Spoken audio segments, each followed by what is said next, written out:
Breaking news breaking news breaking news. अगर आज आपने ये न्यूज मिस कर दिया तो कोई नहीं, हम है ना आपको दिखाने के लिए। ये न्यूज है चांद के बारे में। ये सब नजारा दुनिया में वायरल हो रही है, बिल्कुल जैसे मेरे सर में बाल झड़ते हैं। जितनी तेजी से उतनी ही तेजी से न्यूज अभी ट्रेंड में है। आप सबने तो ये नजारा देखा होगा, अगर नहीं देखा तो मिस कर दिया यार आपने, क्योंकि ये नजारा 417 साल के बाद हुआ है। अब कब होगा पता नहीं, पर आप कंफ्यूज होंगे ये आखिर चांद के नीचे है क्या ये कोई तारा है या फिर क्या है। तो मैं आपको बता दूं कि शुक्र और बृहस्पति ग्रह के सामने आने के कोइंसिडेंस के कुछ दिनों बाद हमारे सोलर सिस्टम का सबसे चमकीला ग्रह शुक्र ग्रह चंद्रमा के करीब आ गया, जैसे कि आसमान में देखा गया था। दुनिया के कई हिस्सों में ये नजारा देखा गया है, इसमें से एक हिस्सा अपना प्यारा भारत भी है। और रिसर्चर्स की माने तो ऐसा नजारा 417 साल के बाद देखा गया है, जो कि चंदा मामा के पास शुक्र ग्रह आया हो। लेकिन एक मिनट, क्या आपके मन में भी ये क्वेश्चन आया है कि ये शुक्र ग्रह नहीं तारा भी तो हो सकता है? तो शुक्र ग्रह आप इतने कॉन्फिडेंट के साथ कैसे बोल सकते हो? क्योंकि अगर मैं इसके पीछे का साइंस बताऊं तो अगर आपने ये नजारा देखा होगा तो आपने ध्यान दिया होगा कि उसके अगल बगल कोई तारा नहीं है, बस चांद के नीचे है। ऐसा इसीलिए क्योंकि शुक्र ग्रह हमारे सोलर सिस्टम के सबसे चमकीला ग्रह है, और जब सन की लाइट इस प्लेनेट में जाती है तो उसका लाइट का रिफ्लेक्शन इतना होता है कि जिससे अगल बगल के स्टार्स की ब्राइटनेस कम हो जाती है। अगर वो स्टार होता मतलब कोई तारा, तो मून के अगल बगल में कोई और तारा दिखाई जरूर देता। और जब चांद शुक्र ग्रह के सामने था तो शुक्र ग्रह का लाइट ऐसा था कि चांद की चमक जो थी वो 250 गुना बढ़ गई थी। मतलब वो 250 गुना चमकीली दिखने लगी थी। क्योंकि आपको पता ही होगा कि 21 तारीख को अमावस का पीरियड था, तो अमावस्या से पूर्णिमा तक के पीरियड में चांद कई प्रकार से दिखते हैं और इनके फेज होते हैं, जिसे आप स्क्रीन में देख सकते हैं। अगर आप चांद पर ध्यान दोगे तो आप देखोगे कि वो चांद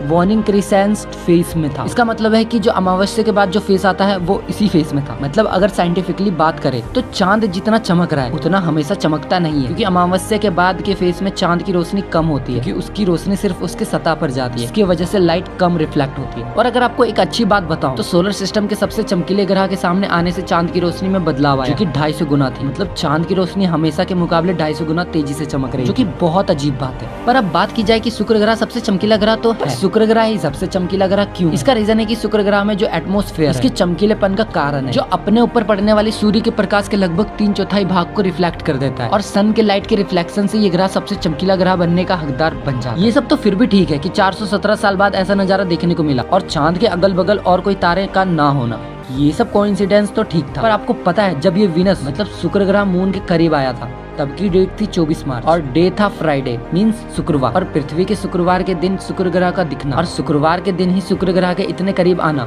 गजब का कोइंसिडेंस है। ये तो सच में कमाल था। बाकी अगर आपने शुक्रवार के दिन ये नजारा मिस कर दिया तो फिर कोई नहीं यार, ऐसे नजारा तो देखना अभी बचा है। तो टेंशन और दुख को मारो गोली, क्योंकि ये सब नजारा दिखाने और बताने के लिए अनटोल्ड फैक्ट्स है ना।